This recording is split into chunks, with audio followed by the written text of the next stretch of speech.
Hey, welcome back, parents. Have you ever totally missed a monumental moment in your child or your husband's life because you were messing around on your phone trying to get your phone to videotape that moment or photograph the moment? Listen, this happened to me just last night. My husband and I went to this formal award ceremony for his company, and he's dressed in a tux. I've got my dress on and heels, and we show up at the Vehicle Vault in Parker, Colorado, which is a wonderful venue for these formal events where there's classic cars. It's like a museum of old classic cars, right?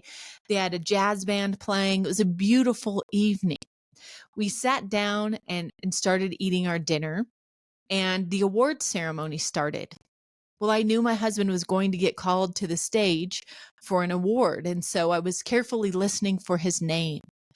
And when his name was called, I grabbed my phone, I turned it over, I'm trying to get the password to go in, and I pull up my video camera and I'm hitting the video, and then I change my mind and I think maybe I should just take a photo instead.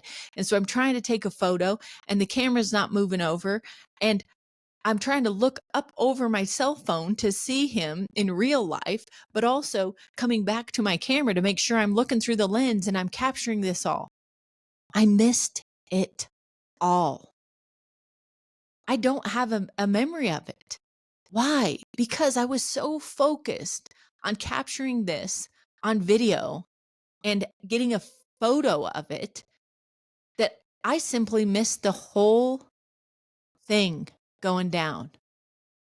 Guys, it turned out he jumped up from his chair in his tuxedo, ran up to the stage, weaved between all of the 007 cutout figures that were up on the stage, did a somersault in his tuxedo on the stage, jumped up, hugged the guy that gave him the award, grabbed his award, came back to the table. Everyone's laughing, clapping, and I missed it all. Guys, this happens all the time as parents with our children. We are so consumed with getting everything on film or taking a picture or 20 pictures or the right type of picture that we are actually missing out on these beautiful moments. I was looking up information online about, how many pictures and videos parents take of their kids. Look in your phone, y'all. Look in your phone and see how many thousands of videos and photos you have of your kids.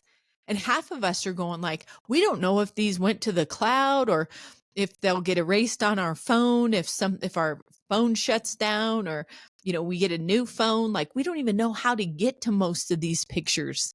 Oftentimes we don't organize them well, right? They're just all in this one pile in our phone, and we got to do a lot to get to them if we don't have folders set up and all this stuff, but we're still consumed with capturing that moment.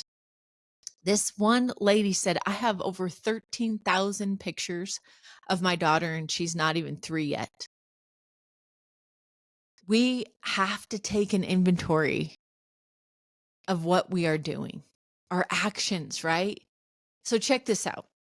I had a life coach a couple years ago, and she said, Jordan, I need to know about some of your most vivid childhood memories. So I want you to call to mind, one of your most vivid memories that comes to you. And I said, oh yeah, that's easy. When I was 4 years old, my family went sledding, and I was bundled up in a snowsuit and had my big red plastic sled, and I jumped on it on my stomach and went sailing down this hill. And all of a sudden I hit a bump. I flipped off the sled, rolled a couple times to the right, and my sled went the other way completely, and I landed face down in the snow. And the next memory I have is me lifting up my head from the snow, and my face is beet red, and I'm just crying hysterically. Well, my dad has all of this on video. He is standing at the bottom of the hill, and he's videotaping this whole thing. And so he says, "Oh, get up, Beanie. Come on. You're all right. Just dust yourself off. Come on down here." And I come toddling down to him and I'm just hysterical. That was like the worst day of my life, right? I'd wrecked on my sled and got a face full of snow. I said, "So that's a memory that I have." Well, guys, there's no memory of what happened before my dad turned the camera on or after I got to my dad and he turned the camera off. I have no memory of before or after that. It turns out, as an adult, every time we would go home to visit our parents for Christmas, we would get out these home videos and we'd watch this same video year after year. We all laughed at it for various reasons, right? So it did provide a little bit of entertainment, but it's interesting that I don't remember anything out of what I watched over and over and over. Yet, when she asked me to think a little bit more about childhood memories, this came to mind. And it actually just came to mind this morning. So I like to wake up in the morning around 4:15 and have at least 45 minutes to an hour to just be in silence. I have a notebook that I keep, and whatever comes to my mind, I write in it.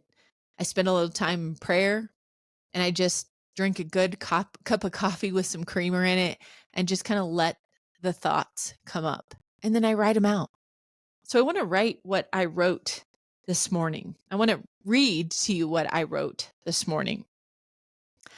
I said, as I spent more time scanning my memory for events in my childhood, the smell of freshly cut wood wafts across my nose. Old trees out in the woods, bare, dry branches. Our family of 5 in that single cab pickup.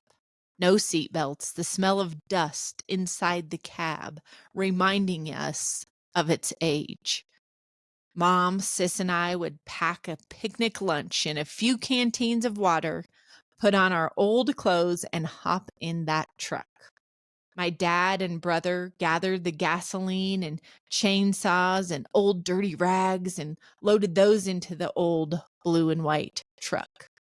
And Dad would drive, and us kids would argue over who got to sit next to him, because that meant we would get to drive through the gate when he had to get out and open it.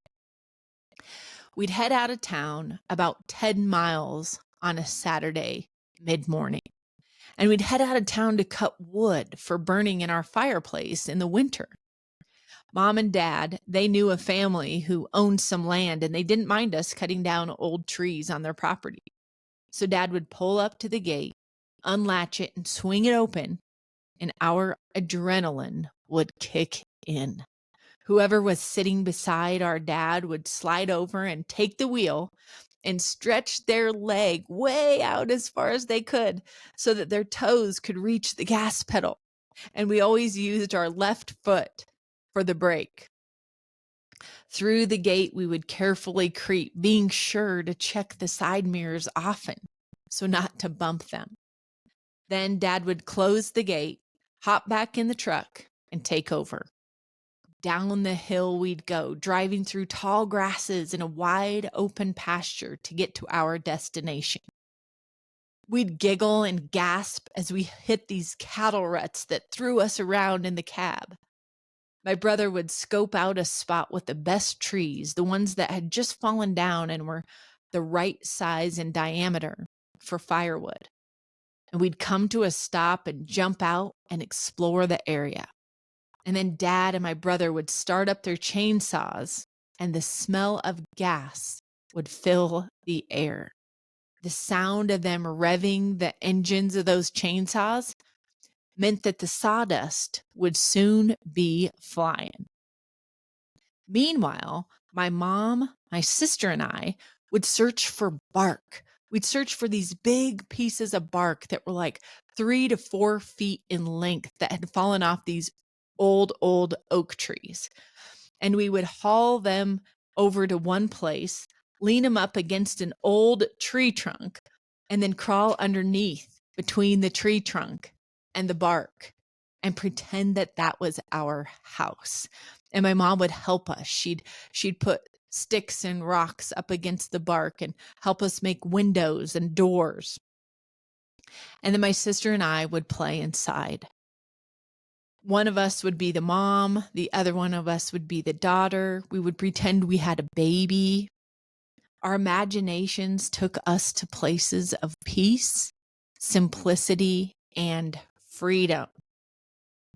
Now, once the guys had cut enough wood to start stacking, we'd all take a break and eat our picnic lunch. And then the assembly line would begin. Dad and my brother would continue to cut wood while my mom would hand it up to us in the bed of the pickup for my sister and I to start stacking.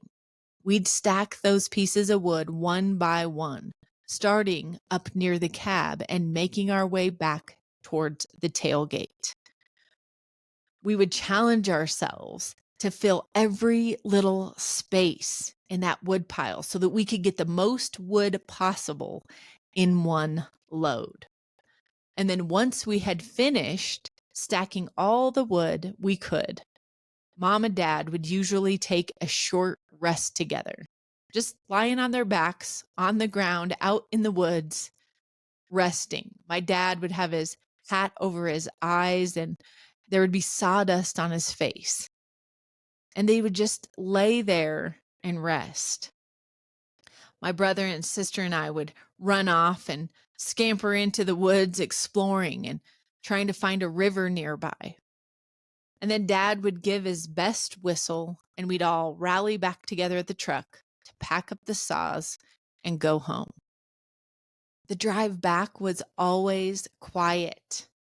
We were all exhausted, and often us kids would fall asleep with our mouths hanging open and kind of knock each other with our heads because we were just so exhausted. And then once we pulled into the driveway, it was time to reload, right? We had to unload the wood and load it into a pile on the driveway near our home. Usually Mom would run inside and grab some chocolate chip cookies she'd baked the day before for us to get motivated for round 2. And then we'd decide on assembly line and unload and stack that wood. Guys, there is no video footage or even a single picture of that time together with my family on a Saturday in the fall. But yet the richness of the memory lingers on. Anytime I smell sawdust or hear the sound of a chainsaw, I am literally transported back into that moment. And it provides so much joy for me 35 years later. Free from distractions, fully present, engaging our senses as we observed each transition in that day out in the country. A common goal our family was working toward with a spirit of unity and grit. Parents, what will our kids remember with fondness? What kind of time are we spending with them where they are fully present? Our kids are actively observing the environment around them and then having time to let that settle in their spirits. What kind of time are we spending with them where they are actively engaged in whatever's around them? And how are we as parents participating in these moments? Are we anxiously trying to get our cameras out like I was last night with my husband? And would we consider trusting that our presence without our phone, without a camera or video footage would be enough for our kids and for ourselves? Parents, I'm afraid that our pictures and our videos are limiting the imagination and memories to only what is captured through the lens. And not everything can be captured through the lens of a photo or a video. We could be depriving our kids of the rich memory that also includes the smell of sawdust, right? The texture of the wood that's in their hands, the weeds that they're bumping into, and the stickers they're pulling out of their shoes. What might our lives look like if we put our phones down and just surrendered to this idea that we have to capture every single moment in the cloud? What would it be like if we trusted that the experience of our whole family would be enhanced in the moment, creating the best long-term memories ever? Parents, as a new season approaches, I want to encourage you to put your phone down. Are you revisiting those photos and videos on a frequent basis anyway? What are you holding on to them for? If you've got lots and lots, thousands and thousands of videos and pictures, but without them, you have no actual memory of the event, maybe you need to put the phone down. Maybe being present would help to create those memories that are locked in the long term, that can provide benefit and joy for years and years and years to come. Guys, I don't know what it would be like glancing back at my childhood without so many vivid memories of being together with my family that had nothing to do with a camera or a video. I really don't. I worry that our kids are going to have such a limited memory of what they experienced because they and we are not present. So this just came to me after I made a mistake. I've been counseling people for 20 years, right? I'm a parent. I have an 18-year-old, almost a 12-year-old and a 9-year-old, and I'm trying to be an intentional good parent every day. And I still screw up. So after I had this moment last night and then was thinking about my childhood this morning and all those details came to mind, I thought, wow, what does this look like 5, 10, 20 years from now if we keep going like this? If we keep putting this phone between ourselves and our children, ourselves and our spouses, will their memories be of us with our face in our phone? Will their memory of singing that solo on the stage during the Christmas concert be of them looking out at us and not being able to make eye contact with their most beloved parents because we have a phone in between ourselves and our children? Oh, that breaks my heart. But I think we do what we do because other people are doing it too, right? We're not intentionally trying to mess our kids up or, create shallow memories. We're just conditioned. We've been conditioned to try and capture everything on these devices. So my challenge to you is just to put it down. Leave it in your car when you go in for a concert or a special preschool, activity, or, you're helping at your kid's school. Don't worry about capturing it on camera. Worry about capturing it in your heart. Worry about engaging your senses, your sense of smell, taste, what you see, what you hear, what you feel on your body as you are in these moments. Call those to mind so that will lock in your long-term memory. And encourage your kids to do the same. Guys, I'm going to encourage you to go against the grain. There's going to be people around you at an activity, an event, a ballet, a gymnastics meet, the best concert at your school of all times. And they're going to say, do you want me to video this for you? Where's your camera? You got this? It's okay. Just look at them and say, you know what? I'm just going to soak it in. I'm just going to be here right now. I want my kid to see my face. I want to see my child's face, not through a lens, not through a lens. I want to see them. I want to capture every little grin on their face and every little nervous moment. And I'm okay with it not being on record. As we overshare anyway. We're taking these videos and these pictures and we're posting them on social media where predators can see them and they can understand how our kids are growing and changing, what ages they are and where they live. How about we just participate in the moment and forget all that? Your kids aren't going to be frustrated with you that you didn't take enough pictures. You've already taken enough. It's okay.